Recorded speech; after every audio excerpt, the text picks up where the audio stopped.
네, 화제 이슈 콕 집어서 파헤쳐봅니다. 아침에 픽 시작합니다. 리포트에서 보신 것처럼 조금 전 트럼프 대통령 SNS를 통해서 이란과 이스라엘의 완전 휴전 합의 소식 전했습니다. 미국의 이란 핵시설 공습 여파가 호르무즈 해협 봉쇄로까지 이어지지는 않을 것이라는 기대가 제기되고 있는 상황인데요. 국내 경제에 미칠 영향은 어떨지 이인철 참좋은경제연구소장과 함께 자세히 짚어보도록 하겠습니다. 안녕하세요.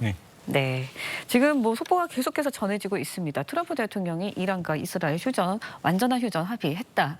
자신의 SNS를 통해서 밝혔고요. 맞습니다. 이란 고위 당국자도 속보로 전해지고는 있지만 일단은 거기에 휴전에 합의했다. 이런 내용들이 전해지고 있습니다. 오늘 새벽에 이제 뉴욕의 국제 유가 급락 7% 정도 급락하면서 시작은 하기는 했어요. 이런 상황이라면 우리 유가도 급등할 가능성 적다고 봐야 될까요? 어떻습니까? 맞습니다.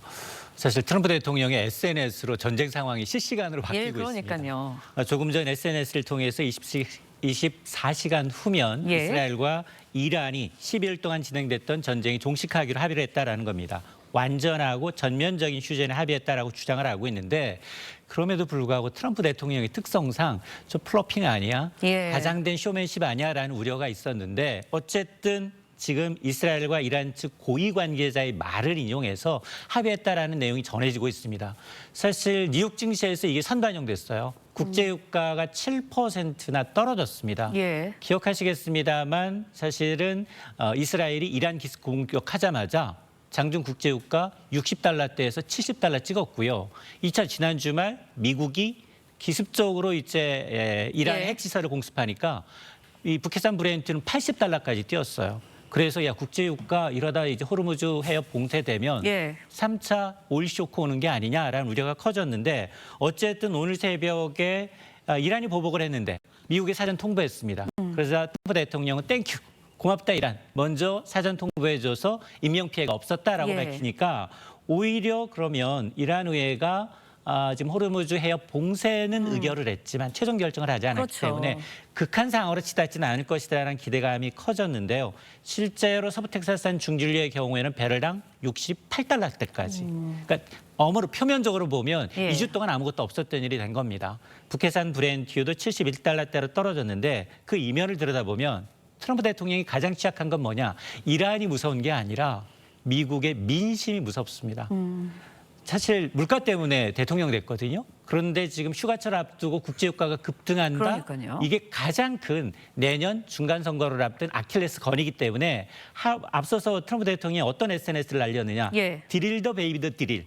야 빨리 이제 원유, 석유, 가스 시추 확대해라고 에너지부에 통보를 했어요.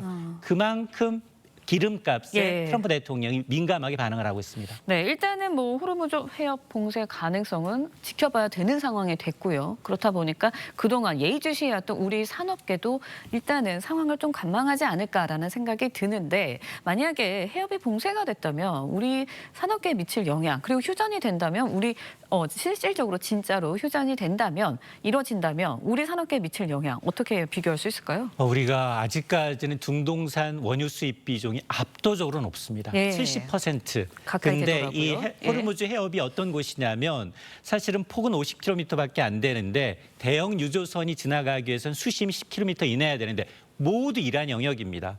그러다 보니 한국산 중동산 원유의 99%는 이 해협을 통해서 수출입이 돼야 되는데 예. 지난 주말 사이에 바빴어요. 산업계별로 지금 대응책을 논의하느라 바빴는데 정유사는 일단 긴급하게 우리가 원유 재고 상태를 파악했습니다. 민간과 정부가 보유하고 있는 전략적 비축유가 한 200일 정도 남아있는데 국제에너지기구의 2배 정도니까 단기적으로 큰 충격은 없다라는 겁니다. 그러나 문제는 항공업계, 해운업계 전부 다 이제 이 국제유가가 1달러만 올라도 그렇죠. 상당히 타격이 높습니다. 조선 그리고 이제 가전업체들까지도 지금 원유 수급 차질이 이제 불분명하기 때문에 비용이 더 올라갈 수밖에 없는데 산업연구원은 만에 하나 이 해협이 봉쇄될 경우에는 한국 산업 전체 생산비가 평균 3% 넘게 비용이 추가가 들고 예. 단기 봉쇄만으로도 에너지 대란, 물가 상승, 수출 경쟁력 악화라는 삼중 고요가 현실화될 수 있다는 얘기인데 실제로 휘발유 가격이 지난 주말 6주 만에 상승세로 돌아섰습니다.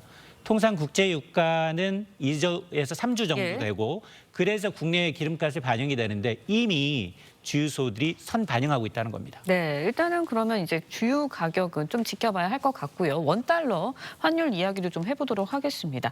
어제까지는 중동발 위기였지만 그래도 코스피 3,000선은 사수를 했고요. 어제 원달러 환율이 급등을 했어요. 그래서 1,380원대에서 마감을 했거든요. 그런데 오늘 일단은 휴전 소식이 들렸습니다. 그렇다 보니까 오늘 시장이 열리면 좀 있으면 열릴 텐데 원달러 환율이 조금 내려가지 않을까 이런 기대도 있는데 어떻게 전망할 수 있을까요? 맞습니다. 어쨌든 이제 기습적으로 거의 20원 가까이 18.7원이나 어제 급등을 했는데 이건 이제 일단 중동의 지정학적 긴장감 최고조에 이르렀다라는 반응 때문에 어쨌든 달러화가 강세를 보이면서 안전자산 선호 현상으로 인해서 올랐습니다만 그러나 지금 중동의 긴장감이 극도로 지금 낮아지고 있는 상황이고 휴전 가능성까지 예가 되고 있기 때문에 예. 다시 환율은 제자리 걸음할 가능성이 높아졌는데 어제도 보면 사실 금융시장에서 코스피는 굉장히 안정적이었어요. 코스피는 이틀 연속 3,000선을 지켜냈습니다. 개인들이 1조 한 4천억 원 예. 가까이 이제 순매수했는데 환율이 좀 급등한 게 아킬레스 건이긴 합니다만 그럼에도 불구하고 지금 정부가 이제 추가 경정 예산을 편성하고 있죠. 또 외국인 자금이 뭐 희비긴 좀 엇갈리고 있습니다만 월간 단위로 보면 계속해서 유입되고 있기 때문에 예. 아마 이제 급격하고 무질서한 이제 환율의 변동을 보기는 조금 가능성은 좀 낮아졌다라고 보고 있고요. 실제로 이렇게 환율이 이제 급등하게 되면 기재부, 한은 같은 경우에는 시장 안정화 조치와 구두 예. 개입을 할 것으로 보입니다. 네, 어저께 뭐 금융권도 비상대응 체제에 돌입을 했습니다. 그리고 또 이재명 대통령도 이제 전 부처에 비상대응 지시하면서 뭐 추경안 이미 편성된 추경안에 중동사태 관련 예산 더 담을 수 있는지 좀 지켜봐라 이런 이야기도 했거든요. 맞습니다. 앞으로 대응은 어떻게 할 거라고 보세요? 사실 이재명 대통령도 지금 물가 때문에 국민들이 고통을 받고 있는데 여기에다가 덤으로 국제유가까지 오르게 되면 상당히 이제 서민족 고통이 커질 수 있다라는 발언을 했습니다. 그러면서 이 충격에 대비하기 위해서 기존의 30조 5천억 원의 추경 외입니다. 네. 이 추경안 외에 중동 리스크 대응용 추가 경정 가능성을 검토하라라고 이제 지시를 한 겁니다. 그러면 이제 물론 이제 추경이 이제 국회로 넘어간 상태이긴 하지만 필요할 경우 국회와 협조를 통해서 추가적인 대안을 마련하라라고 이제 강조를 하고 있는 상황이기 때문에 아직은 이제 확전으로 들어가서 최악의 시나리오를 가지는 않겠습니다만 예. 그럼에도 불구하고 재정 여력을 충분히 확보하겠다라는 거고요. 또 하나 이제 은행권도 움직이고 있습니다. 크게 두 가지가 우려가 돼요. 국제유가가 이렇게 요동을 치게 되면 중소수출기업들의 피해. 또 하나가 이제 외화 유동성 관리거든요. 이 두 분에 대해서 총 11조 3천억 원 규모의 중소기업 소상공인 긴급 금융 지원을 발표하면서 시장 안정화 조치에 적극 나서고 있습니다. 네, 알겠습니다. 일단 뭐 저희가 속보로도 계속해서 전해드리고 있지만 이스라엘과 이란의 휴전 소식이 들리고 있습니다.